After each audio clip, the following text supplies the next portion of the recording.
Assalamualaikum warahmatullahi wabarakatuh. Halo semua, kali ini saya akan membahas tentang berita yang cukup mengejutkan. Iya, mengejutkan, karena kedua negara ini sudah lama bersitegang, lalu sekarang tiba-tiba mau berdamai. Dan kedua negara ini sama-sama punya ciri Islam. Tapi yang mendamaikan mereka berdua adalah negara yang bukan Islam. Apa dan bagaimana itu? Simak videonya sampai tuntas.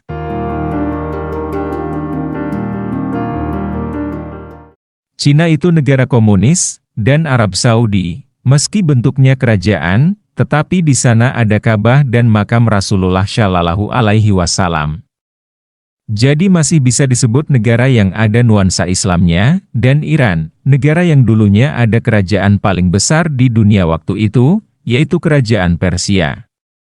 Lalu terjadi revolusi yang meruntuhkan kerajaan itu dan sekarang bernama Republik Islam Iran. Jadi negara ini juga bernuansa Islami. Apalagi penggerak revolusi Islam di Iran adalah seorang ulama besar yang pengikutnya paling banyak, yaitu Ayatullah Imam Khomeini. Kemudian Arab Saudi dan Iran dalam beberapa dekade ini bersitegang atau bahkan sangat lama tegangnya, di mana Arab Saudi waktu itu didukung oleh Amerika.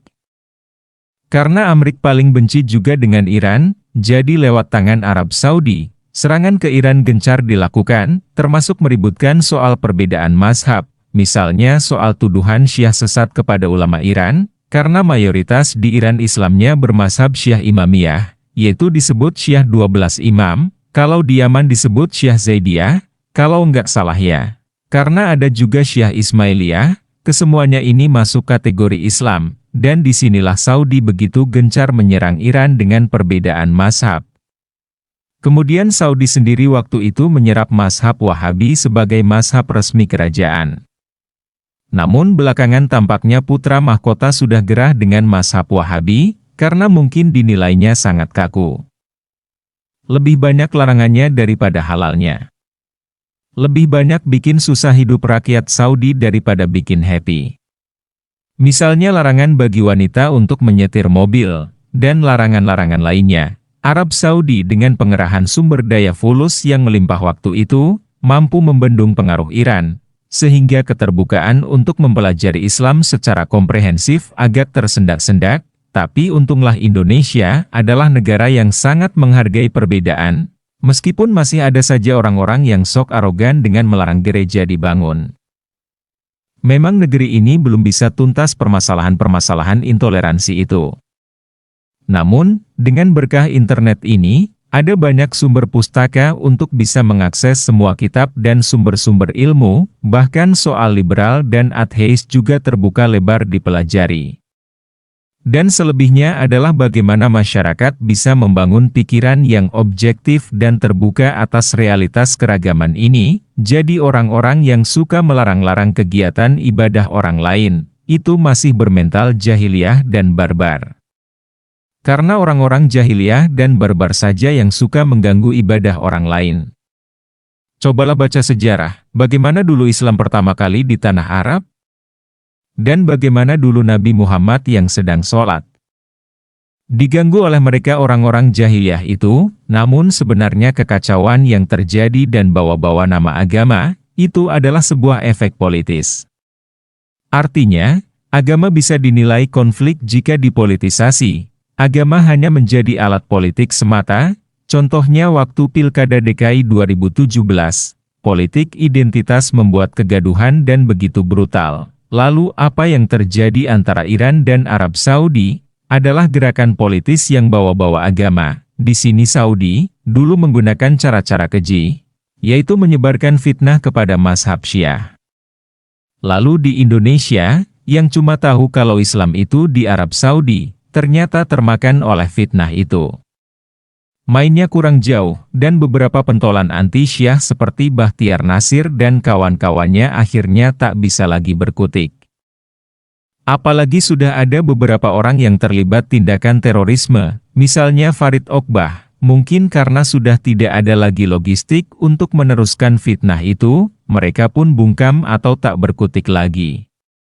Dan pihak Saudi juga sudah gerah, sehingga tidak lagi menggelontorkan fulusnya, karena selama mesra dengan Amrik, ternyata banyak ruginya. Di sini Amrik memang jago dan super licik. Dan kabarnya, melalui mulut Mbak Hillary, bahwa ISIS yang bikin keonaran di Suriah itu adalah buatannya Amrik. Namun fakta ini seolah-olah tidak diketahui oleh para penyebar fitnah di Indonesia semacam kelompok HT, atau Felix Xiao dan semacamnya itu, mereka pura-pura tidak tahu, mereka bungkam.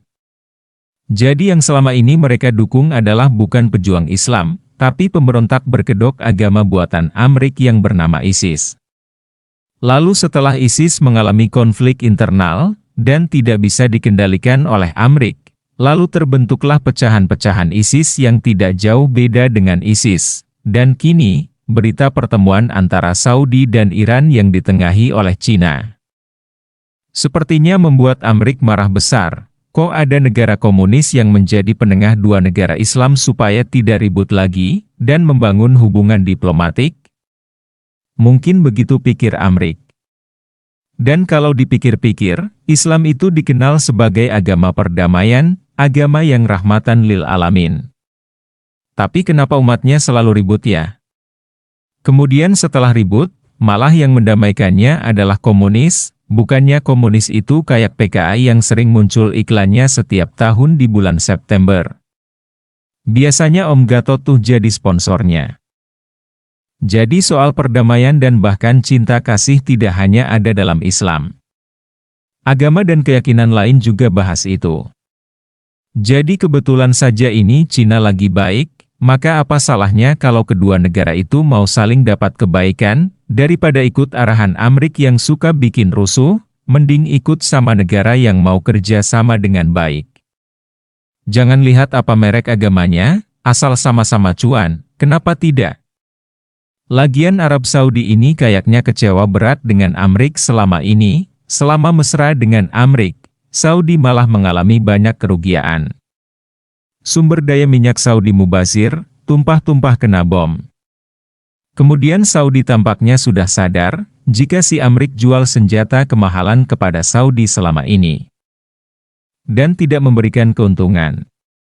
Saudi sepertinya merasa tidak mendapatkan manfaat selama membangun kerjasama dengan Amrik.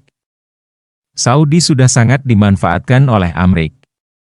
Sudah keluar banyak fulus tapi tidak juga dapat cuan gede. Malah Amriknya yang super cuan, sementara Saudi mengalami boncos.